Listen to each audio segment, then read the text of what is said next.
Hey guys, welcome back to my channel. आप सुन रहे थे मेरे साथ love you Zindagi. Love you Zindagi भाग 90। नैना सो रही थी और रुचिका शीतल बैठकर उसे सोते हुए देख रही थी। दोनों को ही टेंशन में नींद नहीं आ रही थी। नैना के चेहरे की ओर देखते हुए रुचिका ने कहा कि नैना भी ना एक नंबर की फट्टू है। अपने डैड से साफ साफ क्यों नहीं कहती कि अनुराग उसे पसंद नहीं है, और अंकल तो इतने सपोर्टिव है कि नैना की बात को खुशी खुशी मान लेंगे। रुचि, तू जानती है ना नैना अपना डैड से कितना प्यार करती है। मैं उन्हें हर्ट करने का नहीं सोच सकती। ये मामला थोड़ा इमोशनल है और थोड़ा ध्यान से, कहीं नैना किसी और बड़ी मुसीबत में ना फंस जाए, शीतल ने कहा। हाँ, लेकिन ये बेवकूफ़ लड़की अपने लिए खुद कुछ नहीं करेगी, हम लोगों को ही कुछ करना होगा, रुचिका ने कहा। तुझमें आज पक्का नैना की आत्मा घुस गई है, तभी ऐसे ऐसे बातें कर रही है। एक काम कर, तू भी सो जा, दिमाग को थोड़ा रेस्ट मिलेगा। रुचिका भी नैना के बगल में लेट गई और सोने की कोशिश करने लगी। शीतल ने रूम की लाइट बंद कर दी और खुद भी आकर सो गई। सुबह नैना जल्दी उठी। उसे ठंड होने की वजह से नैना ने हुडी पहना और मॉर्निंग वॉक के लिए घर से अकेले ही निकल गई। ऐसा अक्सर वह तब किया करती थी जब अंदर से बहुत ज़्यादा परेशान होती थी। सुबह की हल्की धुंध में नैना चले जा रही थी। चलते चलते नैना खुद से ही कहने लगी, कैसे समझाऊंगी डैड को, इस बार तो उनकी पसंद में कोई कमी भी नहीं निकाली जा सकती। और ये अनुराग सर क्या सोचकर उन्होंने डैड से मेरी शादी की बात की, और डैड, उन्होंने भी मुझसे बिना बात किए उन्हें हाँ कह दी। मैं डैड को ऐसे गलत साबित होते नहीं देख सकती। उन्होंने कुछ सोच समझ कर ही कहा होगा, लेकिन अनुराग सर, उनके साथ एडजस्ट करना होगा। कुछ सोच नैना, ऐसी लाइफ तो नहीं चाहती थी ना तुम। Good morning. सोच में डूबी नैना के कानों में अनुराग की आवाज पड़ी और उसने चौंक कर देखा, सामने अनुराग खड़ा था। ये सुबह सुबह यहाँ क्या कर रहा है? मैं आई क्यों घर से बाहर, अब ये पकाएगा, नैना ने मन ही मन कहा। गुड मॉर्निंग, अनुराग ने फिर कहा। हाय, गुड मॉर्निंग, नैना ने कहा। सुबह सुबह यहाँ मॉर्निंग वॉक पे आई हूँ? हाँ, वो कॉलोनी में न्यूज़पेपर बांटने का काम मेरा ही है ना, इसलिए। बड़ी मजाक किया हो। सो मैं चलूं? अरे रुको ना थोड़ी देर, कल रात तुमसे ठीक से बात भी नहीं कर पाया था। कैसी हो? ठीक हूँ। सो लखनऊ में कब तक हो? मैं तो कल सुबह दिल्ली के लिए निकल रहा हूँ, ऑफिस भी तो संभालना है ना। मैं भी आज शाम में निकल रही हूँ, कल मॉर्निंग से ऑफिस ज्वाइन कर लूंगी। व्हाट, वेट, तुम्हें अभी ऑफिस आने की जरूरत क्या है? मतलब ओवरऑल मित्तल खानदान की होने वाली बहू हो तुम, 20-25 हजार की नौकरी क्यों करोगी? तुम्हें ऑफिस आने की कोई जरूरत नहीं है नैना। लेकिन मेरी जॉब से क्या प्रॉब्लम है? नैना ने अपने गुस्से को काबू करते हुए कहा। प्रॉब्लम नहीं है नैना, मैं नहीं चाहता तुम्हें शादी के बाद किसी तरह की परेशानी हो। मैं तुम्हें एक रॉयल लाइफ देना चाहता हूँ, दैट्स इट, अनुराग ने कहा। ओके, इस बारे में हम बाद में बात करेंगे, मेरे फ्रेंड्स घर पर अकेले हैं, सो मैं चलती हूँ, कहकर नैना बिना अनुराग का जवाब सुने वहां से चली जाती है। अनुराग उसे जाते हुए देखता रहा। अनुराग का कजिन जो कि कुछ ही दूर खड़ा था सब सुन रहा था। वह पास आया और कहा, यार होने वाली भाभी में तो बहुत अकड़ है, तुझसे 2 मिनट बात भी नहीं की ढंग से। देखता जा, बात भी करेगी और इसकी अकड़ भी टूटेगी। शादी के बाद इसे बताऊंगा कि अनुराग मित्तल क्या चीज है, अनुराग ने घमंड के साथ कहा और वहां से चला गया। समझता क्या अपने आप को? डैड ने उसे बेटी देने का डिसीजन लिया है, बेटी के सपनों को मारा नहीं है। इसकी नीयत तो मुझे पहले से खराब लग रही थी, लेकिन इतनी जल्दी ये अपना रंग दिखाएगा सोचा नहीं था। पड़ोसी कितना अच्छा है, उसने आज तक मेरी लाइफस्टाइल के बारे में कुछ नहीं कहा। मैं नहीं बदली तो खुद को मेरे लिए बदल लिया। मैं जैसी हूँ उसे वैसी पसंद हूँ, लेकिन ये अनुराग का बच्चा, इसे तो मैं मजा चखा कर रहूंगी। मैं तुम्हें रॉयल लाइफ देना चाहता हूँ। अजीब घंटा रॉयल लाइफ के नाम पे घर में कैद करके रख देगा। बेचारे डैड को पता भी नहीं उन्होंने कैसा लड़का पसंद किया है। बट डोंट वरी डैड, इसका असली चेहरा मैं आपके सामने लाकर रहूंगी। बड़बड़ाते हुए नैना चली जा रही थी और फिर वही खाली सड़क पर भागने लगी, तेज और तेज। ये अनुराग के लिए उसका गुस्सा था या खुद को मेंटली स्ट्रॉन्ग करने का तरीका? नैना बस भागी जा रही थी।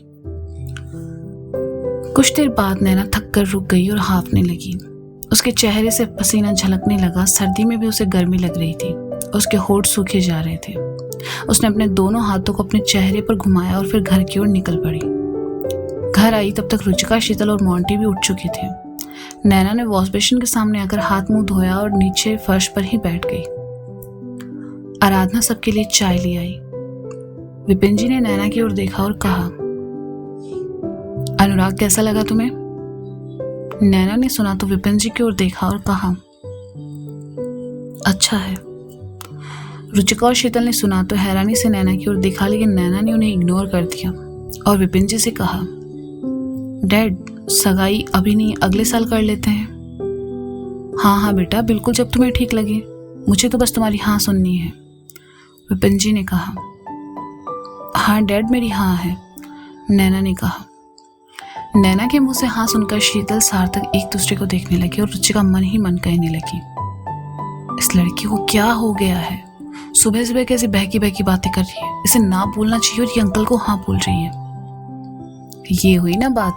नैना, मैंने तो पहले ही कहा था अंकल से, तेरी और अनुराग की जोड़ी बेस्ट है, मोंटी ने रुचिका के बगल में बैठते हुए कहा तो रुचिका ने उसे घूर कर देखा। नैना ने सुना तो मोंटी की ओर देखकर कुछ नहीं कहा, बस अपनी गर्दन हिला दी। नैना की हाँ सुनकर विपिन जी और आराधना जी की खुशी का तो कोई ठिकाना ही नहीं रहा। नैना ने चाय खत्म की और कहा, डैड, मॉम, आज शाम मैं, रुचिका और शीतल दिल्ली जा रहे हैं। ऑफिस भी शुरू होना है एंड काम भी काफ़ी पेंडिंग पड़ा है। सो हाँ बेटा, बिल्कुल तुम अपना जॉब कंप्लीट कर लो, उसके बाद ही शादी की बात होगी। उससे पहले तो बस छोटे से एंगेजमेंट रख लेते हैं। अनुराग अच्छा लड़का है, तुम्हारा हमेशा ख्याल रखेगा। नैना मुस्कुराई और वहां से उठकर अपने कमरे में चली आई। शावर के नीचे खड़ी नैना दिमाग चला रही थी। दिमाग में उसके विचार भरे हुए थे। उसके मन में क्या चल रहा था ये तो बस नैना ही जानती थी। नहाकर जैसे ही बाहर आई, रुचिका उसे देखते ही उस पर बरस पड़ी। पागल हो गई हो तुम उस अनुराग से शादी करने जा रही हो। Have you lost it Naina? Naina, I know कि तुम फनी हो, बोल्ड हो, लेकिन अनुराग से शादी करने का फैसला तुम्हारा सही नहीं है, शीतल ने कहा। नैना, अभी भाई तुम्हें बहुत चाहते हैं यार, आई थिंक एक बार तुम्हें उनसे बात कर लेनी चाहिए, सार्थक ने कहा। तुम लोगों ने नाश्ता कर लिया? अगर कर लिया हो तो अपना अपना सामान पैक कर लो, शाम को दिल्ली के लिए निकलना है। ऑफिस का सारा काम पेंडिंग पड़ा है और इस बारे में हमें कोई रिस्क नहीं लेना। नैना ने तीनों के सवालों को साइड करके कहा। मैं कुछ और पूछ रही हूँ और तू कुछ और बोल रही है नैना, मैं मजाक के मूड में बिल्कुल नहीं हूँ। तुमने अनुराग से शादी के लिए हाँ क्यों कहा? रुचिका ने उसकी बाह पकड़कर उसे अपनी ओर करके कहा। डैड खुश है, मॉम खुश है, मेरे लिए इससे ज्यादा और कोई मायने नहीं रखता, मुझे और कुछ नहीं चाहिए, नैना ने कहा।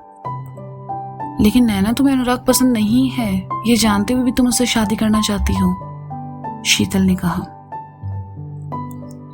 मुझे इस बारे में कोई बात नहीं करनी गाइस, प्लीज, नैना ने कहा और अपना फोन लेकर किसी से बात करने लगी और फिर बात करते हुए कमरे में चली आई। रुचिका को नैना पर सबसे ज्यादा गुस्सा आ रहा था। उसने कहा, ये नैना आखिर चाहती क्या है? मुझे भी कुछ समझ नहीं आ रहा कि नैना ऐसा क्यों कर रही है। वह अपने साथ साथ अभी को भी हर्ट कर रही है, शीतल ने पास बैठते हुए कहा। सार्थक उसके सामने आया और कहा, तुम सब दिल्ली चलो, हो सकता है वहां जाकर नैना का मूड थोड़ा सही हो और तुम लोगों को वह बताए कि वह ऐसा क्यों कर रही है, क्योंकि जितना मैं नैना को जानता हूँ मुझे नहीं लगता नैना ऐसा डिसीजन बिना सोचे समझे लेगी। आई थिंक तुम सही कह रहे हो, दिल्ली चलते हैं। वैसे भी नैना जब से दिल्ली से आई है उसके साथ ये सब पंगे हो रहे हैं, रुचिका ने कहा।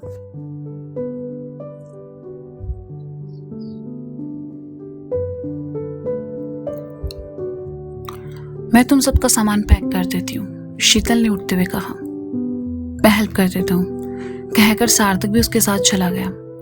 रुचिका अकेले बैठे बैठे सोच में डूबी रही और खुद से कहने लगी, तुम्हारी और रवि की लव स्टोरी का एंड नहीं होने दूंगी मैं नैना। अगर तुम अपने दोस्तों के लिए इतना कर सकती हो तो तुम्हारे प्यार के लिए हम लोग भी हर कोशिश करेंगे। रुचि, मोंटी ने रुचिका के बगल में बैठते हुए कहा। तुम यहाँ क्या कर रहे हो? रुचिका ने बेरुखी से कहा। सॉरी ना यार रुचि, मुझे क्या पता था अभी तुम्हारा दोस्त है, लेकिन मुझे वो नहीं पसंद। अब मान भी जाए यार, मैं तुम्हारे साथ यहाँ क्वालिटी टाइम बिताने आया था और तुम हो कि नाराज होकर बैठी हो, मोंटी ने कहा। मोंटी, एक बात बता, क्या तुम और नैना सच में बेस्ट फ्रेंड हो? रुचिका ने सीरियस होकर कहा।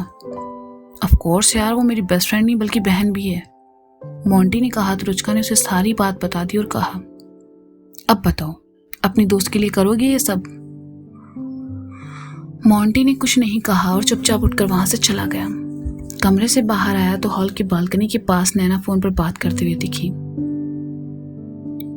मोंटी नैना के पास आया, उसके कंधे को छूकर उसे अपनी ओर करके किया तो नैना ने फोन काट दिया और कहा, हाँ मोंटी।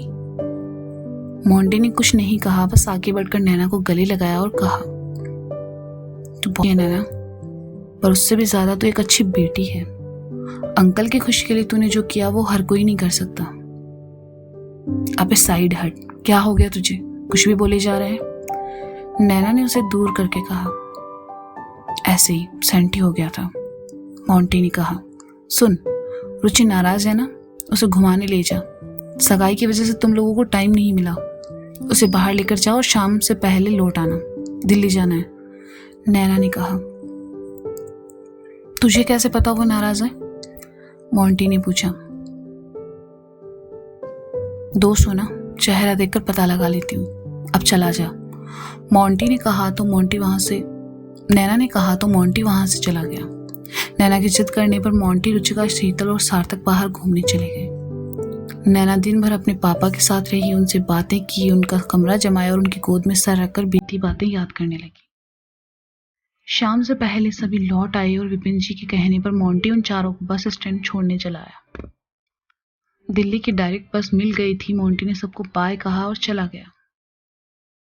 नैना और रुचिका एक सीट पर बैठे, सार्थक और शीतल पीछे 3 सीट छोड़कर बैठे हुए थे।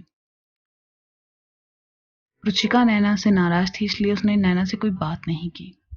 नैना ने कानों में ईयरफोन लगाया और आंखें मूंदकर सर सीट से लगा लिया। गाना बजने लगा।